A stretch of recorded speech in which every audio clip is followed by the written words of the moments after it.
do have a list of questions here to talk to you about, but really I'm just kind of interested in the campaign. I'm very aware of Leukemia and Lymphoma Society.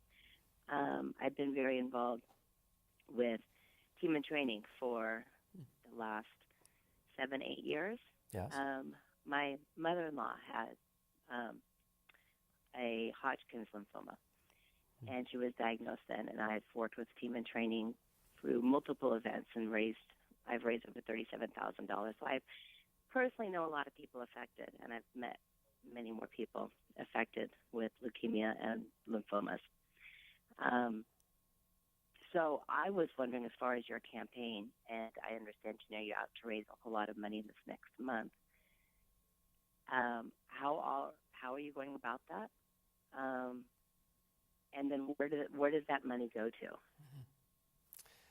Well, Stacey, let me say I'm sorry that these diseases have come into your personal life. Our goal at the Leukemia and Lymphoma Society is to find effective and powerful therapies for these diseases so patients can be treated and have long lives. The campaign this year is really, there are multiple purposes to it. I think not everyone is as familiar with the blood cancers as you are. I'll give you a fact that I think may astonish you. Blood cancers are actually the third largest cancer killer in the United States today. And really the deadly nature of these diseases is why Blood Cancer Awareness Month is so important. We need to have everyone be as aware of these diseases and be prepared when they might come into the lives of a family. Yeah, I mean, I didn't realize that the death rate was that high as far as cancers go, because I have worked a lot with them, and I hear a lot of positive good stories, which for my mother-in-law, she has been a benefit of a lot of the therapies that have been developed through LLS. Being Rituxan first and foremost, which got her on the road to remission, and she's been in and out of remission with different chemos. But every time, there are new drugs being produced that have helped her. Yes. So really, truly, I didn't realize that so many people still, that death rate was still as high as it is. Yes. Well, we've made, I don't want to, it's not a doom and gloom story, Stacey. We've made great progress. Blood cancer patients, the survival rate has doubled, tripled, even quadrupled for some of the diseases. Hodgkin's lymphoma is a wonderful example of a disease that we routinely cure, as is leukemia in young children. But still today, about 1/3 of newly diagnosed patients with some form of blood cancer, leukemia, lymphoma, multiple myeloma, doesn't survive for 5 years. Now, on the side of progress, you should know that progress has been substantial. About 40% of all the new cancer drugs approved by the FDA were approved first for a blood cancer. You mentioned one of them, Rituxan. That's a drug that was approved for blood cancer and in fact has now gone on to be used to treat even other diseases like rheumatoid arthritis. Right. Yeah. I've heard that there are, and this was from a speaker at one of my team and training functions up at Stanford, that there is something in the pipeline that they're working on, and I'm just curious about this, that can actually pinpoint cancer cells versus healthy cells. There are even existing treatments that do that. LLS we took the lead in funding research that led to the first ever targeted therapy. It was approved in 2001. It's a drug that's used to treat a disease called chronic myeloid leukemia, or CML. The beauty of these targeted therapies is that they target the cancer and they leave the good cells of the body alone. Frequently, these treatments allow patients to forego chemotherapy, which is a really good thing. The advance you're probably speaking about is a new approach called immunotherapy. Immunotherapy programs the patient's own immune system to identify and target the cancer and eliminate that cancer. And again, LLS, we began funding research that led to this immunotherapy breakthrough last year. We began to fund it in 1998 and have invested over $20 million in bringing that new therapy to patients. That sounds wonderful. I mean, it really does sound helpful and wonderful. Does LLS, I mean, I know with the money that the money that you're raising for this goes to research. It also goes to patient services? Yes. Is that true? Or? That's true. We have a three-part mission. Research to find new therapies as quickly as possible. Services to patients. LLS is the leading source of blood cancer information for patients and for their caregivers and even for healthcare professionals. And the third part of the mission that you should know about is policy and advocacy work that we do both in Washington, D.C. and in legislatures in states around the country, making certain that laws that are passed are in the best interests of cancer patients, blood cancer patients, and cancer patients in general. Can you give me an example of something? I guess I wasn't aware of the policy and advocacy. Certainly. I'll give you a quick example. You'll probably know from the experience that you've had in your family, and Jessica is well aware of this, chemotherapy can be delivered largely in one of two ways, intravenously or with a pill orally.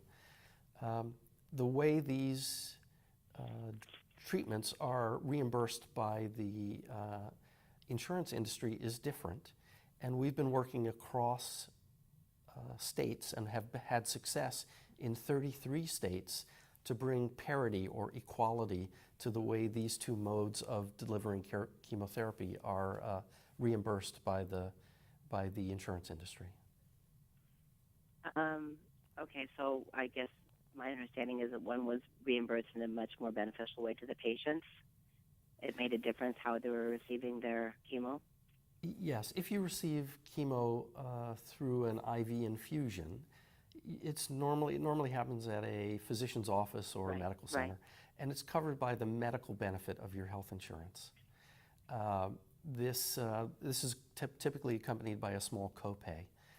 The oral chemotherapy, which by the way is better overall because patients take the drugs at home, they don't have to engage the medical institutions in general.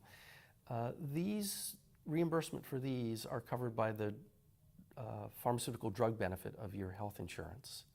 Okay. And patients may have not a copay, but in fact a co-insurance, where they're responsible for a portion of the cost of the drug, 5%, 10%. If a patient is in the Medicare donut hole, it can be as much as 20% of the cost of the drug.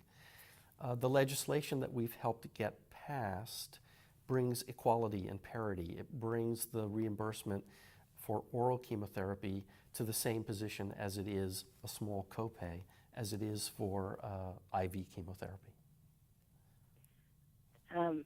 Wow.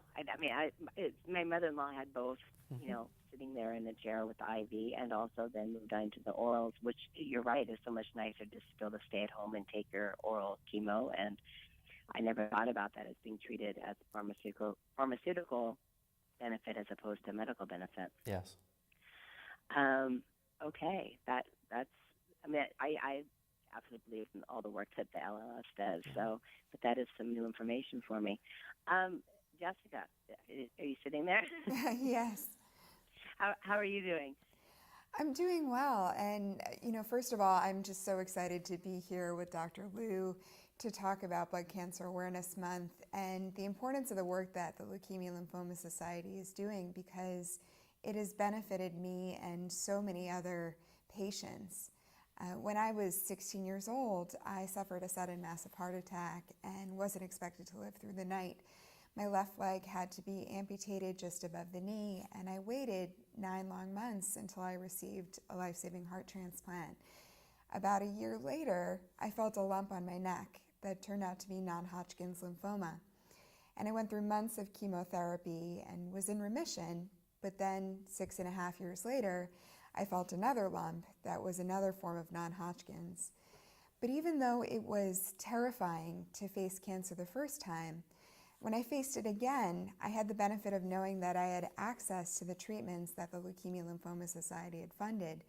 And I told myself if I had gotten through cancer once before, there was no reason that I couldn't beat it again. And I'm very happy to say that I'm celebrating 6 years in remission. Congratulations. That is wonderful. Thank you. So how are you working with LLS? Well, I've been involved. Ambassador? I've been involved in LLS in many ways. I've been a board member. I've shared my story nationally, both through speaking with patient groups, down as an advocate with legislators in Washington, D.C. I've walked in the night walks. But there are so many ways to get involved, between team and training, as you mentioned, and through our challenge in September about raising $300,000 in 30 days, because those dollars will go a long way to helping patients like me. Curious. I like this idea of a campaign of $300,000 in 30 days, and I get the emails and people. I got the request to email the newspaper and did some things like that. I like the idea. Where did this come from? This is a new campaign, isn't it? It is a new campaign. It's important. We felt it was so important to get the message out about blood cancers, and we're taking the opportunity with Blood Cancer Awareness Month to do that under our Some Days Today brand umbrella, through interviews like this, through education programs, through social media and digital media.